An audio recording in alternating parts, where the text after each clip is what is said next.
Hey yo, salute to all my subscribers. Shout out to everybody else passing through. So y'all know I like to troll social media. And when I do, typically I come across, things that people randomly post that I feel like are interesting enough for me to want to take it to the next level. And when I come across those topics, I like to bring it to y'all for further processing. So having said that, I'm back again with another episode on the platform, life, relationships, and everything in between. Check it out on my podcast, the YouTube channel. Like, share, comment, subscribe. So, the question that was posed was, why are you with your significant other? And on the surface, that was kind of interesting, but I kind of wanted to watch it just to see where it went. So I'm kind of trolling through the comments thread, and one of the comments was, a lot of people say they stay in their relationship or they stay with their significant other for the kids. And another person chimed in and says, yeah, but that's a really bad reason to stay in a relationship. And it's the kids are not better off in those situations. And that kind of got me thinking, and that's why I'm here today with y'all with this topic. This is a really, I don't know where it happened. I'm not surprised that it's happened with all the real shit that we see in the world. And it only gets worse, as time goes on. But we have become a really cynical society. And why I say that is because, to segue into that, life is perception based. Everything that life encompasses is all about perception. And what I notice people do is they take their own experiences, they take their own exposures to different things, they take their own jaded perspective on every facet of life, and they project those jaded thoughts and perspectives off on other people. And that's really a large part of the reason why so many things we agree or disagree on, or get into tension about, that's what it's birthed out of, in my opinion. I don't care who you are. I don't care what social background, what culture. I don't care what social class you fall into. I don't care how you identify yourself, regardless. When a person chooses to interact with and engage into a relationship with another person, there are reasons. There are a list of reasons for why that person is choosing to do that. Those reasons might not always be conscious reasons, but there are reasons. There's usually more than one. And typically, at the top of that list is not this kind of infatuation, love-based, emotional type of thing. Yes, that usually falls somewhere on the list, as it should, but that's not, more times than not the number one reason. We all, in our own personalities and our own quirks and idiosyncrasies, we all have reasons for why we choose to interact with the people we interact with and the people that we gravitate towards. It all plays a part in something. I don't care if you choose to get into a relationship or committed type of situation with a person for financial stability, because that's a thing. If that's your choice and that's what works for you, do you. If you have children with someone and you feel like this person is financially stable and this is the best direction for me and my family as a unit, and so even when the relationship starts to decline as time naturally progresses, and you choose for whatever reason to stay in that relationship, if financial stability is a factor, if just a simple fact that you have kids with this person, if it's familiarity, if it's comfort, whatever it is, we all have reasons. And anybody would be lying if you sat down for a few minutes to really think about the reasons for why you're with the person that you're with, or was with the people in the past that you have been with. There are reasons. real life, black and white, tangible reasons. And we're not 7 years old. We don't live in this fairy tale world. In the real world, in real time, love is not a thing that keeps relationships together. It's good to have it. It should be intertwined in, you know, the day to day.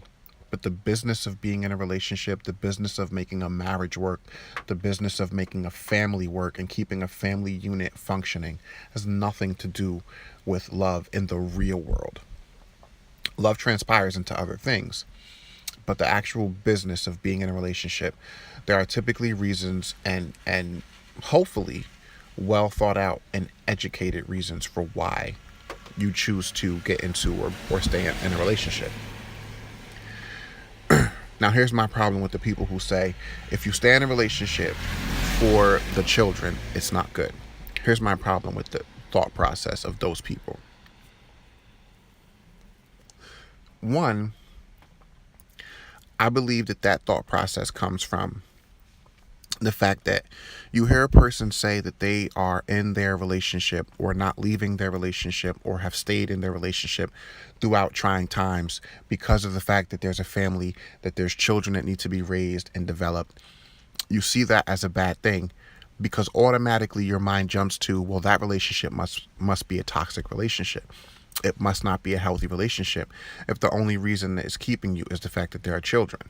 My personal opinion, if you're in a relationship and that relationship starts to decline, be it because of actions that the person that you're with have committed, or just because you just realize as time goes on, as people grow apart, as people grow in different directions, that you might just not be compatible with that person, or you just might not have a deep connection with that person on that level, but you choose to stay because your responsibility in your eyes is to the family unit, to the children, and making sure that those kids are being raised, the best way that they can in the most well-balanced way. I don't think that that's a wrong decision. And that doesn't necessarily have to mean that the situation is unhealthy or it's toxic. Of course, those situations exist, and those are the exceptions. Those are the extreme cases. But what I feel like people do is, and we're all guilty of it, at one point in time or another, we tend to maximize the minimum and we tend to minimize the maximum. In my opinion, the people who, I interact with, if they tell me, I'm in my relationship or I stay in my relationship, for the children, that's not only a noble sacrifice to me, that's the best reason to stay in a relationship. And to be quite honest, it should be required. If you choose to make children with someone, choose to start a family with them, you should be required to raise those two children together, whatever that looks like, whatever that means. And I feel like I don't care how many times, we see examples of people who grow up and become successful in different facets of life and grow up to be, law-abiding and productive citizens. I don't care how many times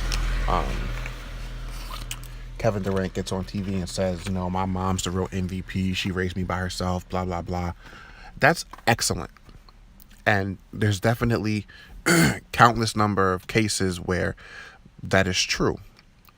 But you cannot, I challenge anyone to find me any person, any grown adult in society living in the real world, having to function like a well-balanced adult. Find me any person who was not raised by both of their parents in some way, shape, or form.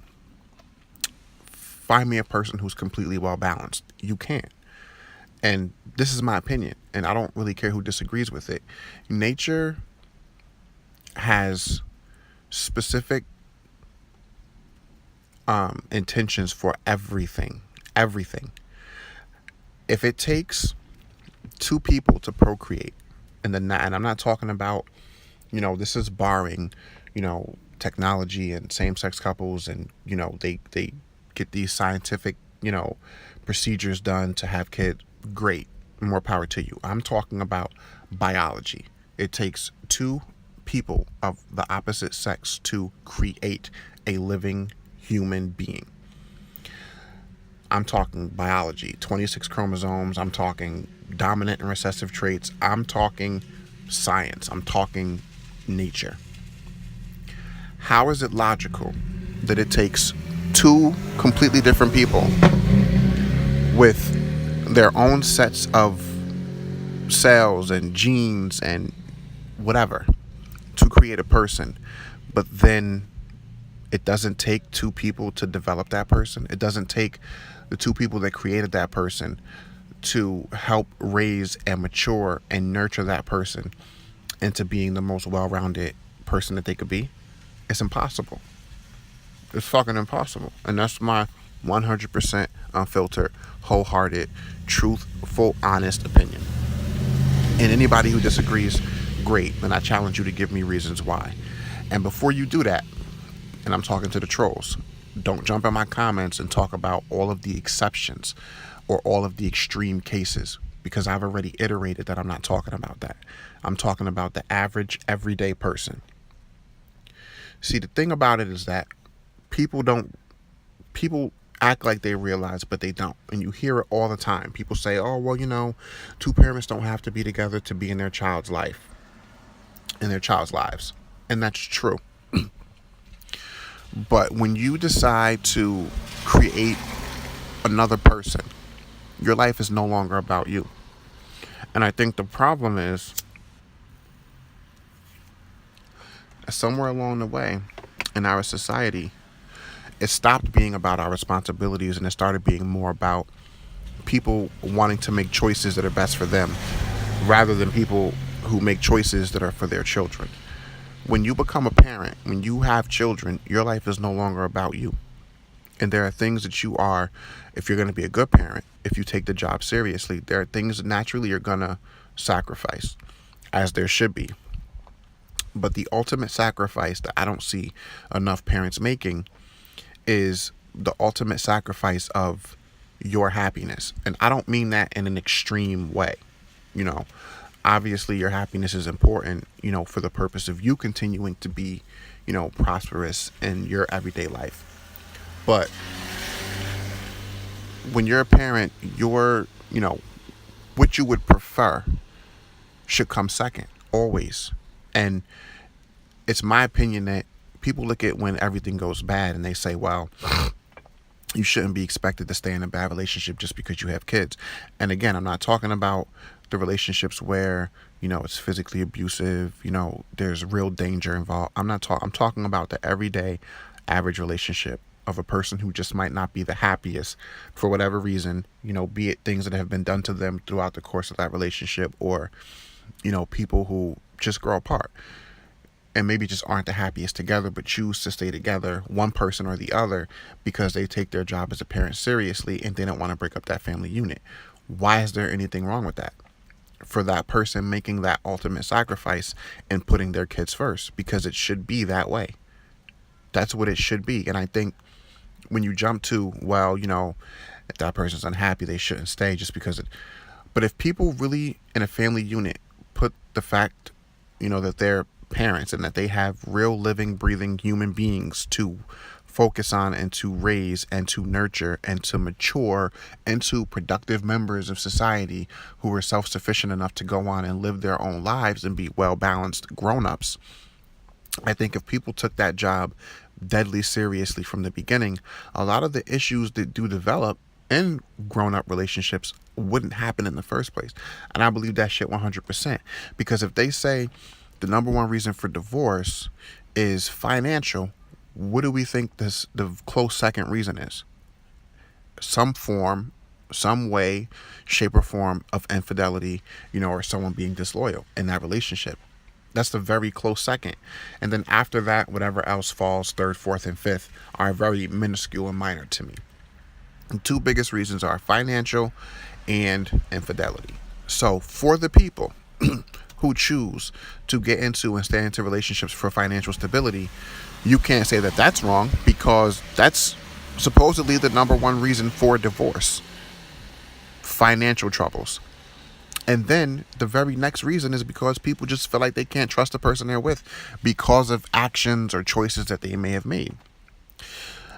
But if you and whatever union you engage in, took that union seriously, and you put your kids first, and the job of you being the parent to that child and making sure that that child is growing up in the best possible environment that they could, then those things that cause tension and distrust and that cause loyalty to be tested would never come into place. They should never come into play in the first place. And I don't know everything. Some people could feel like I'm totally off base and I'm totally wrong.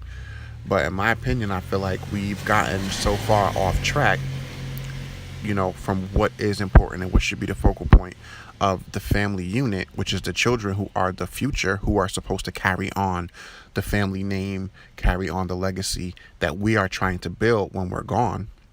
I feel like we've gotten so far off track from that it's no wonder why everything's so fucked up. And now it's to the point where we even teach our children, and they even learn it on TV and social media, that you don't need anybody and you can live your life by yourself and you don't have to, focus on or be dependent on, anybody, and, do you and all of that. And to a certain extent, that's true. But the problem is when you raise a child that way, you raise a child to teach them that. And for all the single mothers who do it out of bitterness and anger because their child's father is no longer in the picture, the problem is that once that person gets into their adulthood and they get into a relationship, a long-term committed relationship, it's hard to retrain a person who is now an adult and who has been force-fed and taught that throughout their entire lives, throughout their entire development. And now they have to coexist in an environment where it's not all about you, where you do in some ways have to be and interdependent with another person. It's a hard task to learn how to do. And that's the reason why so many young adults and so many adults in my generation and younger struggle so much to make a relationship work and have it be successful, because of all the things that we were taught by our parents, who, for lack of a better word, didn't have a clue. Because you couldn't possibly see 20, 30, 40 years ago the direction that this world was going in, and the fact that this world would be so small. And it doesn't help matters any that options are so many now. And because the world is so small, why would anyone think to focus on their problems and try to fix them, or even try to keep the problems from entering into the situation before they even occur? Because why fix something when you can just go out and get something that's new? We live in a throwaway society where, you it's like you buy something, and as soon as it stops operating the way that it should, where 40, 50, 60 years ago, it was you fix what was broken because you've invested that time into it. It becomes, it doesn't work the way it should, throw it away and buy something else, or jump out of this relationship and get into the next one, or my relationship isn't going the way that I feel like it should right now, so I'm going to go out and cheat or do things that clearly I know as an adult, or should know, that I shouldn't be doing. And then that creates a whole nother set of problems. This, topic can go on for hours and hours and hours. But my only thing is this, for whatever your reasoning is for why you're in your relationship, for whatever the reasoning is for why you choose to stay, let that be your reason for you. And don't seek approval from nobody else, because people don't have a fucking clue. And not only that, shit always looks greener on the other side. The grass always looks greener on the other side of the fence. The same people who will sit on their front porch and shake their heads at what you're doing from across the street, when they go back into their house and close their front door, they got the same shit or worse going on. It's all about perspective and tolerance level. If you haven't reached your breaking point in your situation, your relationship, your family unit, then that's for you to decide. But nobody else really has. Input is good, and you definitely do want, to get other people's perspectives, to keep yourself, to keep your kind of compass calibrated. And I definitely do think that has its place. But ultimately, your decision is your decision. You know what I mean? Look, man, it is what it is. Y'all know what it is with me. Let me know what y'all think. Like, comment, subscribe. I don't pretend to know everything. I just know what I know. You can't talk the talk without walking the walk. Actions motivate consistency. And I'll see y'all in the next one.